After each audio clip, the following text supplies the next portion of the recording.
എപ്പോഴും വീട്ടിൽ തന്നെ ഇരിക്കാൻ ഇഷ്ടപ്പെടുന്ന, പുറത്തു പോകാനോ വലിയ കൂട്ടുകെട്ടുകൾക്കോ താല്പര്യമില്ലാത്ത സ്ത്രീകളെ നിങ്ങൾ കണ്ടിട്ടുണ്ടോ? അല്ലെങ്കിൽ നിങ്ങൾ അങ്ങനെയുള്ള ഒരാളാണോ? പലപ്പോഴും സമൂഹം അവരെ മടിയുള്ളവർ എന്നോ ലജ്ജയുള്ളവർ എന്നൊക്കെ വിളിച്ച് മുദ്രകുത്താറുണ്ട്. എന്നാൽ മനഃശാസ്ത്രപരമായി നോക്കുമ്പോൾ ഇതിന് പിന്നിൽ വളരെ കൃത്യമായ ചില കാരണങ്ങളുണ്ട്. വീട്ടിനുള്ളിൽ സമാധാനം കണ്ടെത്തുന്ന സ്ത്രീകളുടെ യഥാർത്ഥ മനഃശാസ്ത്രം എന്താണെന്ന് ഇന്നത്തെ വീഡിയോയിലൂടെ നമുക്ക് പരിശോധിക്കാം.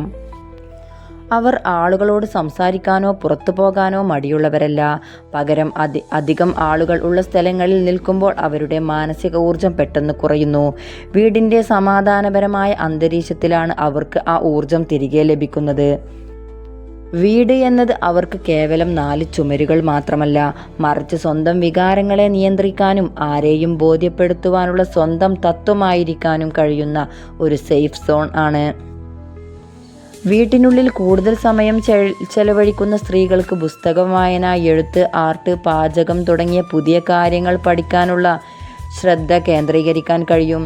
ശാന്തമായ അന്തരീക്ഷം അവരുടെ ചിന്താശേഷിയെ കൂട്ടുന്നു. വെറുതെ ആളുകളെ കാണാനും കാപട്യം നിറഞ്ഞ സൗഹൃദങ്ങൾ നിലനിർത്താനും അവർക്ക് താല്പര്യം ഉണ്ടാവുകയില്ല. വളരെ കുറച്ച് ആളുകളുമായി മാത്രം ആഴത്തിലുള്ള സൗഹൃദം സൂക്ഷിക്കാനാണ് ഇവർ ഇഷ്ടപ്പെടുന്നത്. ഇന്റർനെറ്റും ഡിജിറ്റൽ ലോകവും എന്നുവെച്ചാൽ ഇക്കാലത്ത് പുറത്തു പോകാതെ തന്നെ ലോകവുമായി ബന്ധപ്പെടാനും വർക്ക് ഫ്രം ഹോം ചെയ്യാനും സോഷ്യൽ മീഡിയയോ സ്ട്രീമിംഗ് പ്ലാറ്റ്ഫോമുകളോ വഴി വിനോദം കണ്ടെത്താനും സാധിക്കും. ഇതിനാൽ പുറത്തിറങ്ങി സമയം കളയേണ്ടതില്ലെന്ന് ഇവർ ചിന്തിക്കുന്നു. സ്വന്തം ഇഷ്ടപ്രകാരം വീട്ടിൽ ഇരിക്കുന്നത് തികച്ചും സാധാരണവും മാനസിക ആരോഗ്യത്തിന് നല്ലതുമാണ്. എന്നാൽ ഭയം കൊണ്ടോ സോഷ്യൽ ആങ്സൈറ്റി മൂലമോ, അതായത് വിഷാദം, ഡിപ്രഷൻ കാരണമോ ആണ് ഒരാൾ പുറത്തു പോകാതെ മുറിക്കുള്ളിൽ അടച്ചിരിക്കുന്നത് എങ്കിൽ തീർച്ചയായും അതിന് വിദഗ്ധ സഹായം തേടേണ്ടതുമാണ്. ചുരുക്കി പറഞ്ഞാൽ, വീട്ടിൽ സമയം ചെലവഴിക്കാൻ ഇഷ്ടപ്പെടുന്ന സ്ത്രീകൾ ആത്മബന്ധങ്ങളും സമാധാനത്തിലും കൂടുതൽ വില കൽപ്പിക്കുന്നവരാണ്.